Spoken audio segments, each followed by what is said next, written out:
अस्सलाम वालेकुम dear viewers. कैसे हैं आप सब? उम्मीद करता हूँ कि सब लोग खैर आफियत से होंगे। डियर लर्नर्स, जैसा कि आप जानते हैं कि हम वर्ल्ड लिटरेचर के अंदर अपने लास्ट पोएट नाज़िम हिकमत यार साहब को डिस्कस कर रहे थे और हमने उनकी एक poem I think of you के बारे में लेक्चर डिलीवर कर लिया और आज हम उनकी पोएम नंबर 2 को डिस्कस करेंगे, which is same as the previous one. जो आपने पिछली नज़म पढ़ ली आई थिंक ऑफ यू, इसके अंदर भी आपको कुछ इसी तरह की फीलिंग्स देखने को मिलेंगी। टाइटल जो है जी हमारी पोएम का वो है आई लव यू।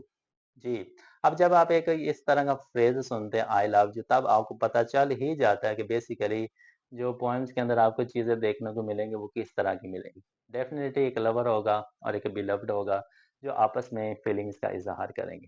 लेकिन इस नज़्म को डिस्कस करने से पहले 2 चीज़ें ज़हन में रखिएगा। आपको बताया कि नाज़िम हिकमत यार साहब की जो मोस्टली ज़िंदगी थी, ज़िंदगी का जो एक बड़ा हिस्सा था वो उन्होंने एक्ज़ाइल के अंदर गुज़ारा था और इनको जेल भी हुआ करती थी। तो एक दफ़ा इनको जेल हुई हुई थी।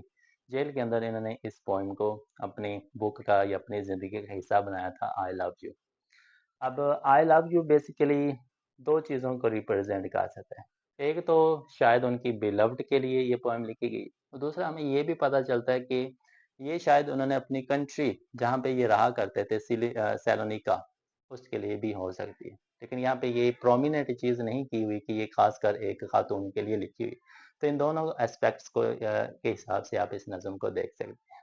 आई love you. I love you basically जो टाइटल है इसका मतलब क्या होता है?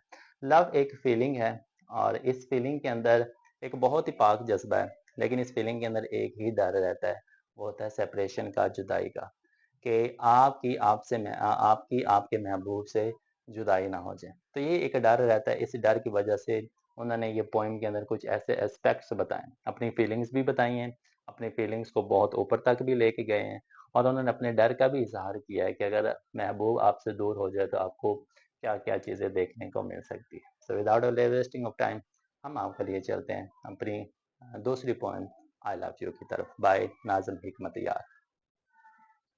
जी, तो क्या कहते हैं? आई लव यू, मैं तुमसे मोहब्बत करता हूँ। अब जब आपने देखा होगा कि आई लव यू जब आप फ्रेज़ बोलते हैं तो जब भी आप बोलें, ज़िंदगी के जिस हिस्से में भी जाके बोलें तो ये ना एक ताज़गी-सी फ़ील करवाता है।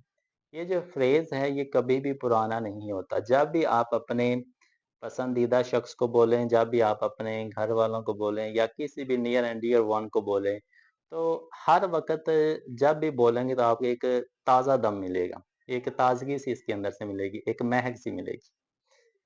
तो क्या कहते हैं आई लव यू, मैं तुमसे मोहब्बत करता हूँ, लाइक यहाँ पे सिमिलीज़ का बहुत ज़्यादा इस्तेमाल किया हुआ है क्योंकि 2 चीज़ों को जोड़ा जाता है।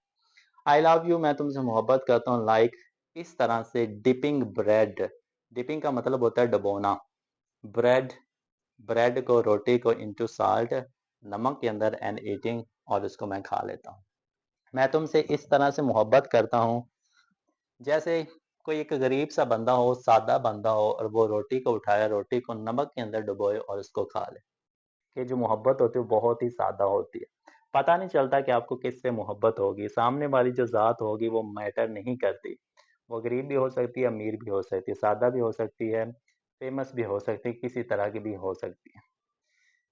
लाइक वेकिंग अप, मेरी मोहब्बत इस तरह से मैं तुमसे मोहब्बत इस तरह से करता हूँ लाइक ऐसे वेकिंग अप, उठता हूँ एट नाइट रात के वक़्त विद हाई फीवर, जिस तरह बहुत ज़्यादा बुखार हो। एक बंदा हो उसको रात के वक़्त बहुत ज़्यादा बुखार हो, मेरी मोहब्बत इस जैसी है। बुखार हो तो क्या करेगा? एंड ड्रिंकिंग वाटर और वो पानी पीने चला जाए। अब जब आपको बुखार हो, आपको पानी की शिद्दत महसूस हो तो आप हर सूरत पानी पीना चाहते हैं। वो कहता है कि मैं भी तुमसे इसी तरह से मोहब्बत करता हूँ। कि मुझे तुम्हारी शिद्दत है, मैं तुम्हें हासिल करना चाहता हूँ, तुम्हें अपना बनाना चाहता हूँ। With the tap in my mouth, tap कहते हैं टूटी को, मीन्स कि जिससे पानी पिया जाता है और वो बुखार में होगा, पानी पीने के लिए जाएगा, वो डायरेक्ट टूटी को मुंह लगा लेगा। तो कहते हैं कि मेरी मोहब्बत भी बिल्कुल इसी तरह से है।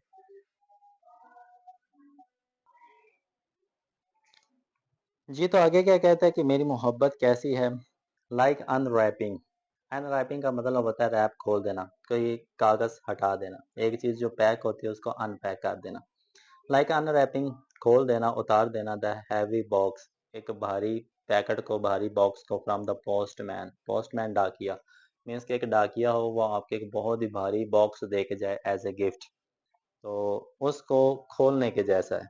विद नो क्लू, और पता ना हो आपको व्हाट इट इज, इसके अंदर क्या है। जिस तरह आपको किसी की तरफ से एक गिफ्ट मिले, बहुत बड़ा गिफ्ट मिले, और आपको कोई क्लू ना मिले, कोई पता ना हो कि इसके अंदर क्या है, तो आपके अंदर एक ख्वाहिश रहती है, तमन्ना रहती है कि पता नहीं इसके अंदर क्या चीज़ होगी। तो वो कहता है कि मेरी मोहब्बत बिल्कुल ऐसी है कि जिस तरह एक गिफ्ट मिले और गिफ्ट को खोलने से पहली फीलिंग जिस तरह की दिल के अंदर होती है कि पता नहीं अंदर क्या चीज़ होगी, तो मेरी जो मोहब्बत है उसका अंदाज इसी तरह से फ्लटरिंग, उस चीज़ को दिल फ्लटर करता रहता है, हलचल पैदा होती रहती है।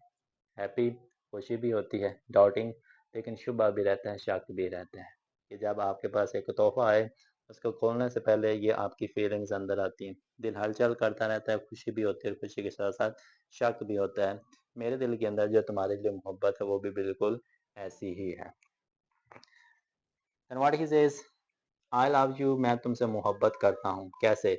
लाइक जैसे फ्लाइंग ओवर द सी, कि जिस तरह समंदर के ऊपर मैं उड़ के जा रहा हूँ, इन अ प्लेन, एक जहाज के अंदर, फॉर द फर्स्ट टाइम, पहली दफा। जिस तरह एक इंसान पहली दफा जहाज के अंदर सफर करे और वो एक बड़े ही पैशनेटली तरीके से विंडो के अंदर से या शीशे से नीचे समंदर की तरफ देखता है, वो कहता है कि मेरी मोहब्बत बिल्कुल ऐसी है। एक बंदा क्यूरियस होता है पहली दफा चीज को देखने के लिए, तो मैं तुमसे इसी तरह से मोहब्बत करता हूँ। लाइक था समथिंग, इसी तरह जिस तरह कोई चीज मूव्स इनसाइड मी, मेरे अंदर हरकत करती है। मैं तुमसे इस तरह से मोहब्बत करता हूँ कि जिस तरह के आसमान के अंदर उड़ा जा रहा हूँ, पहली दफा उड़ा जा रहा हूँ और नीचे देखने की मेरी ख्वाहिश होती है, इस तरह मैं तुमसे मोहब्बत करता हूँ। When it gets dark, और जब अंधेरा हो जाए, softly, आराम से, नरमी से, इन इस्तांबुल, इस्तांबुल के अंदर। देखें जी, वो आपका एक एस्पेक्ट आ गया कि जो मोहब्बत का इजहार कर रहा है वो दो चीज़ों से कर सकता है, एक अपने शहर से, जहाँ इस अपनी जगह से जहाँ पे वो रहता था, और एक अपनी महबूबा से भी। महबूबा का तो खैर जिक्र नहीं आया, लेकिन उसके शहर का जिक्र आ गया इस्तांबुल के अंदर, कि इस्तांबुल के अंदर जब एक नरम सी, सॉफ्ट सा अंधेरा होता है, तब मुझे तुम्हारे उस जैसी मोहब्बत होती है कि रात के वक़्त हर तरफ सन्नाटा हो जाता है, सुकून हो जाता है, शोर-शराबा ख़त्म हो जाता है। मैं भी तुमसे कुछ इसी तरह से मोहब्बत करता हूँ। Last couple, I love you, मैं तुमसे मोहब्बत करता हूँ, लाइक जैसे कि थैंकिंग गॉड, खुदा का शुक्र किया जाए, दैट वी लिव, कि हम जिंदा हैं। कि जिस तरह एक इंसान ने ज़िंदगी पाई और उस ज़िंदगी से खुश हो, और वो अल्लाह ताला का शुक्रिया अदा कर रहा हो कि अल्लाह ताला आपने मुझे ज़िंदगी दी, बहुत खुशी वाली ज़िंदगी दी। जिस तरह वो बंदा अल्लाह ताला का एक जोश जज्बे से शुक्र अदा करता है, मैं भी तुमसे इसी तरह की मोहब्बत करता हूँ। जी जी viewers, so this was his second poem, I love you. आपने देखा कि किस तरह से वो अपनी जज्बात का, अपनी फीलिंग्स का इजहार कर रहा है, अपने लव को, अपनी मोहब्बत को डिफरेंट चीज़ों से सिंबलाइज करके हम तक अपना पैगाम पहुंचा रहा है। तो इस तरह की फीलिंग्स हर एक इंसान के अंदर पाई जाती हैं, लेकिन उनको डिलीवर करने का या उनको एक्सप्रेस करने का जो अंदाज होता है वो सबका मुख्तलिफ होता है।